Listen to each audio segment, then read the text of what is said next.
Hey friends, welcome back to the channel. I got an F-150. Let me show you how to get it in and out of four-wheel drive, including four-wheel drive low. And at the end of the video, I'll also give you some tips. If your vehicle's getting stuck, oftentimes they get stuck going from four-wheel drive back into two-wheel drive. I'll give you a couple tips and tricks and show you how to do that. All right, first things first. So how do you go into four-wheel drive? So in the F-150, it's a shift on the fly. So going from two-wheel drive to four-wheel drive, sorry about the thumbnail, by the way. Okay, four-wheel drive high.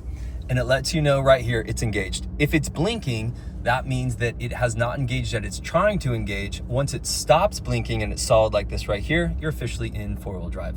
Now, be smart. Hopefully you know four-wheel drive. You don't want to have a beautiful day outside on asphalt or concrete and be driving around. There needs to be a certain amount of slip to the wheels for four-wheel drive. So watch some other videos on exactly when you should use it, but this is how to actually engage it. So right now we're in four-wheel drive. Hey, this is a shift on the fly, meaning that you can actually engage four-wheel drive. Like if you're going 55 miles an hour from two-wheel drive to four-wheel drive, you are welcome to do that. It works. Now, keep in mind, if the conditions are so bad that you need to go to four-wheel drive, I suggest that you're not going 55 miles an hour, 60 miles an hour. That doesn't make sense to me. Typically, you're going to be going slower than that. Most of the time when I shift into four-wheel drive, I'm stopped or going very slow. Now this truck is also almost 20 years old, and sometimes it's a little fidgety getting in and out of four-wheel drive. So I wanna help the truck by slowing down and doing it as successfully as I can. All right, so now we're in four-wheel drive high. How do we get to four-wheel drive low, and why would we use it? So first of all, let's get into it. So we are gonna put our foot on the brake, the vehicle is stopped, and we're gonna put this in neutral. Okay, neutral, foot on the brake, four-wheel drive low. So now when we do that, right here, and there was a clunk, I don't know if you could hear it, but sometimes there's a pretty solid clunk going into four-wheel drive and then also into four-wheel drive low. And this time it went in really smoothly. So it went into four-wheel drive low, there it is. And sometimes I need to kind of play with the gears a little bit. Take my foot off the brake, sometimes putting it into drive and then back into neutral will help it to engage. If that light is blinking and continuing to blink and it's not engaging, sometimes those little tricks can help out with it. But oftentimes when it gets stuck is when you're going back the other direction. Let's do that right now. So let's go four-wheel drive. Let's go to four-wheel drive high. So we're in neutral. The vehicle is stopped. Foot is on the brake. We go from four-wheel drive low to four-wheel drive high. Four-wheel drive low should disengage, and I could hear it doing that.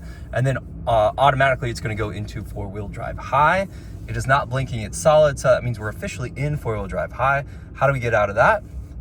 We can keep it in neutral, foot's on the brake, or you can actually be moving right here.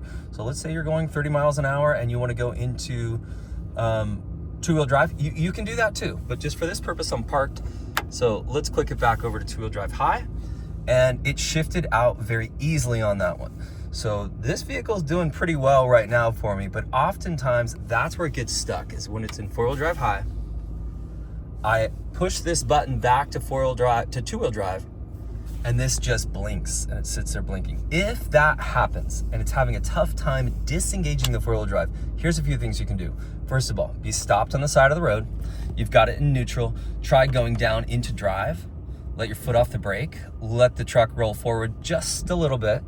And if that, oftentimes that'll do it right there. If that doesn't do it, go back to neutral, foot's on the brake, release the brake, depress the brake. And if that still isn't doing it right, you'll know it's not working because this is blinking four-wheel drive high, even though you've got it, again, in two-wheel drive high. But just for this purpose, I'm showing you that if you're stuck in that four-wheel drive high. So here's the final thing you can do is you can actually put it into reverse. So you can back it up, take your foot off the brake a little bit, back up just a little bit, and oftentimes that will help to disengage the four-wheel drive. All right, so final time, back into two-wheel drive. That one disappears and we're back into our normal driving mode. Hey friends, if today's video helped you out, give it a thumbs up, subscribe to the channel, and we'll see you next time.